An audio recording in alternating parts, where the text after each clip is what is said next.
Number 12 to number 14. A rectangular gate is 1.6 meters wide and 2.4 meters high, has water on one side and is inclined 45 degrees with the horizontal. Water is 1.5 meters above the top of the gate. Number 12. Compute the hydrostatic force acting on the gate in kilonewtons. So, ang tanong na ito is under hydrostatic pressure. So, let us say, Let us say na ito yung ating water surface. Yung ating fluid daw is tubig. Oops. Therefore, ang gamma natin is gamma ng water, which is 9.81. Yung ating gate is inclined 45 degrees with the horizontal. Then, yung top ng ating gate is 1.5 meters from the water surface. So, let us say, ito yung ating gate. Naka-incline siya ng 45 degrees with respect sa horizontal. So, let's say horizontal. Ito yung 45 degrees. Next, yung top ng ating gate is 1.5 meters from the water surface. 1.5 meters. Next, isulat natin yung cross-section ng ating gate. So, let's say ito. Oops. Yung ating gate is rectangular. Wait lang ha. Height niya. Oops. 1.6 meters wide. So, ito yung 1.6 meters. Ang height niya naman is 2.4 meters. Itong drawing natin dito, ito yung cross-section niya. Bali, kapag ililipat natin ito sa gate, itong 2.4 meters, ito yon siya. Okay?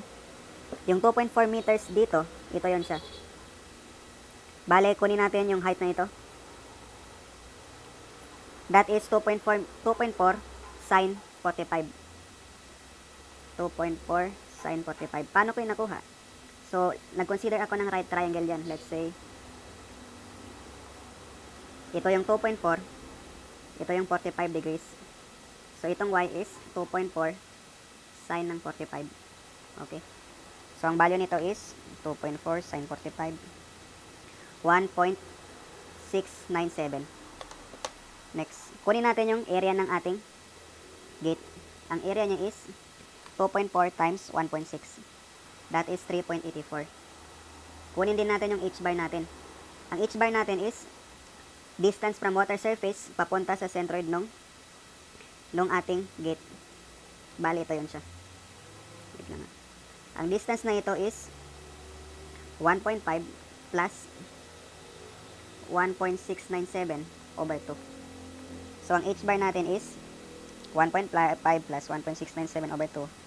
That is 2.349 meters. Next, kunin na natin yung ating h-bar.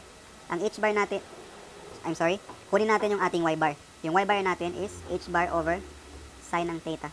Ang theta natin dito is yung 45 degrees. So, ang y-bar natin is 3.32 meters. So, pwede na tayo ngayon mag-substitute. Number 12, pH ang hinahanap. So, ang formula lang yan is gamma h-bar area. Substitute, 9.81 yung gamma natin. Ang h-bar natin is 2.349. Yung ating area is 3.84. Bale, ang pH natin is, pakikalko na lang, 88.49 kilonewtons. So, yan yung ating sagot sa number 12. Number 13. Evaluate the location of the center of pressure from the top of the gate. So, let's say, diba, itong ating centroid, ang tawag dyan is center of gravity. Yung location naman kung saan nag-a-act yung ating pH, ang tawag dyan is center of pressure. So, bali nandito yung ating pH. So, ang distance from center of pressure papunta sa center of gravity, ang tawag dyan is eccentricity. So, hanapin muna natin yung eccentricity natin. Ang formula niya is Ig all over area y bar. So, ang Ig natin is BH cube all over 12.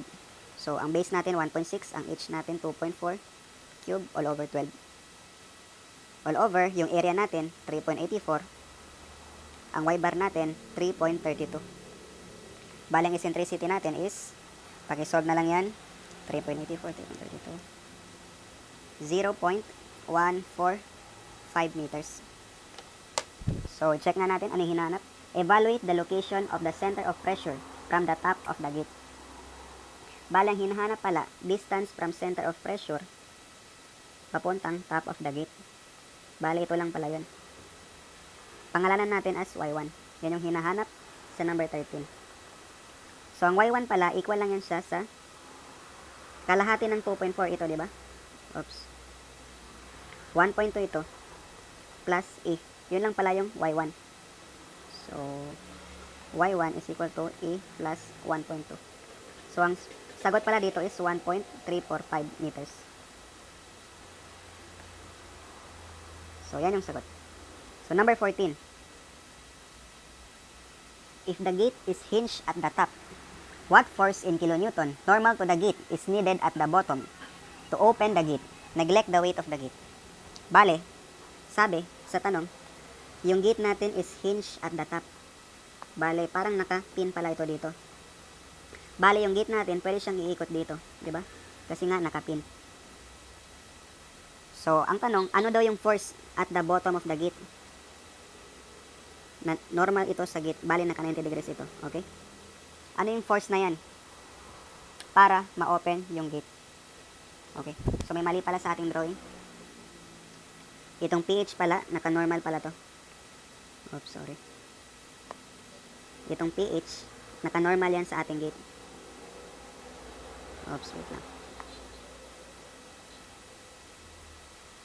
Bale, ito yung ating pH. Wait lang ha.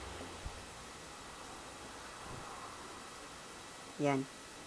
Ito yung ating pH. Naka-normal yan sa ating gate. 90 degrees. Balang hinahanap ngayon, ano daw itong F para ma-open yung ating gate. Bali, ang gagawin natin dyan, pangalanan natin itong top of the gate as A. Bali, mag-moment lang tayo dyan sa A. Take summation of moment at A. Bali, pa-moment lang natin itong PH at F dyan sa A. So, clockwise as positive, F times yung distance na ito, 2.4, minus PH. Ano itong distance ng PH? Ito. Ano ito? Di ba yan din yung y1? Kasi kapag i-project natin dito, yan yung ating y1, di ba? Kaya, PH times 1.345 is equal to 0. Ano ang ating F? So, pakikalko na lang. 2.4 minus 88.49 times 1.345 is equal to 0. So, ang F pala natin is 49.59 kilonewton. So, yan yung ating sagot.